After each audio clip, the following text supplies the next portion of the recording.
I am so delighted to be with my friend, Katie Augsburger, today. I am Jill McKenna. I'm the campaign marketing manager at Ruby, and I'm talking to Katie Augsburger with Future Work Design. Katie is a founding partner at Future Work, and she has over 15 years of experience and is an HR expert and thought leader in the HR space. And Katie, I'm going to let you talk about what Future Work does. Oh, thanks. Hi, Jill. Thanks for having me in my basement. Future Work is been founded by 3 other women, and we focus on strategy, customer experience, employee experience, and we center equity in those conversations and help organizations really rethink how they caretake for their customers and for their employees. Cool. One question I wanted to ask you is, you had mentioned organizational strategy, and beyond the obvious, which is work from home right now, which everybody's obviously moving to, what other organizational strategies are you seeing come into play right now with the changing landscape? Yeah, so I think, probably in January, everybody was working on their 5-year vision and what is our strategy going to be for the new year, for the next 3 years. And by March, none of that seemed to matter, right? Like your strategy for a lot of organizations kind of got thrown out the window. And really, we shouldn't let go of what we care about, we value as an organization, but we should create some flexibility and some endurance and some resilience to change. That what we thought was going to be really important earlier this year is maybe not going to be as important going forward. Like, maybe we're going to move to a shared desk space. That might not be a feasible thing. But what I am seeing is people starting to put a real focus in their strategy into equity, focusing on how we create better health benefits. How do we create more robust time off plans? How do we care for people's mental health? Those things weren't often part of organizational strategy for a lot of organizations, but right now that's really highlighted. To that point, I'm wondering if you can speak about leadership, and I know you deal with a lot of leaders, speaking to about how leadership can reshape performance reviews and performance expectations now to experience success and experience team success and a shared win in this environment. Yeah. So right now, thank you for that question, because I think what is interesting about this moment right now is 2 things are happening at once. One, we want to really be thoughtful and caretake for people who are having this really difficult human crisis experience that is unlike anything we have ever experienced in our lifetimes and even in our grandparents' lifetimes and in many generations. And so we want to caretake for that. We want to be thoughtful to people about, their productivity is not going to be the same today as it was yesterday. At the same time, organizations are trying to keep their businesses afloat. They're trying to make sure that their businesses are solvent, that they're being good stewards of their resources, that everybody that's on board is doing important and good work, because resources are really scarce right now.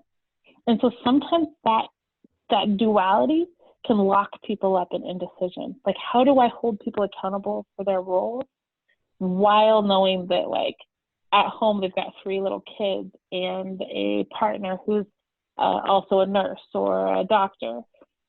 It can be very, very stressful.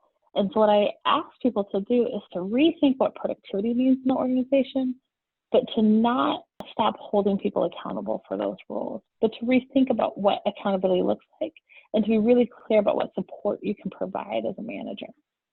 And I'm sure you see so many different situations with leaders in different situations for their specific company. Are there ways that you see companies right now strategizing to go forward with an altered performance review idea or concept, and how are they starting to map that now, and how are you guiding them towards that? Yeah, so I have been moving organizations to having accountability conversations as opposed to performance reviews. It's really difficult to measure people's performance in this moment because, to our point before, productivity is just not in the same space. And so often the measures that we put at the beginning of the year may not hold right now. But a performance conversation about how can I support you in this moment? Where are your areas that you need extra guidance, or me as a manager removing barriers? Um, what what support can you offer others in the organization? Those conversations might be more meaningful right now. When things start to come back on and the lights come back on in your organization, you're back together, that is going to be a better time for these more meaningful, harder performance feedback conversations about where that person can grow and improve. But it's going to be difficult to do right now because we're measuring performance based on metrics that might not be reasonable in this environment. That makes sense. Is there anything else you felt was very important in any recent meetings you've had, or any recent discoveries you've had with companies, things that they've encountered that they maybe didn't expect to, or that's new to them? Yeah, there's a couple things. So one, I'm having conversations with organizations that are having difficult choices to make about to retain employees, especially low performing employees or not. And I think that that is a choice an organization needs to be thoughtful about and make, because it's important for that employee and it's important for the business to make that choice thoughtfully. But to know that, like, that is okay. It is okay to still have those conversations about whether to retain employees even in this very difficult time.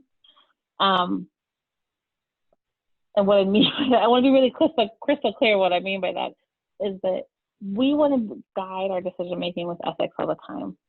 And if you're retaining employees who are absolutely not able to perform because they're not skilled in the role, or that maybe they haven't had the behaviors in the role for a long time, and now we're all working from home and that's only amplified, that is a reasonable time to have a conversation if that person's a fit.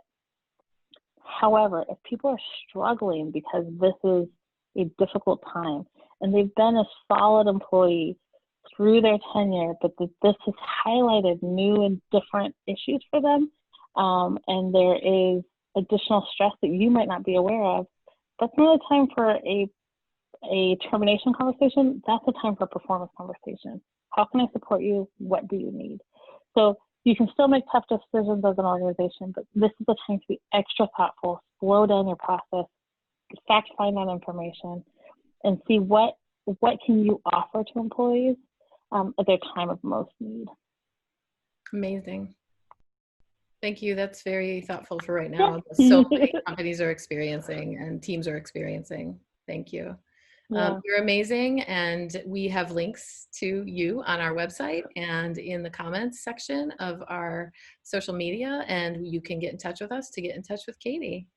You're the best. Thank you so much. Hey, Ruby. Love y'all. Oh, thank you. We love you. Thank you, Katie. Thank you.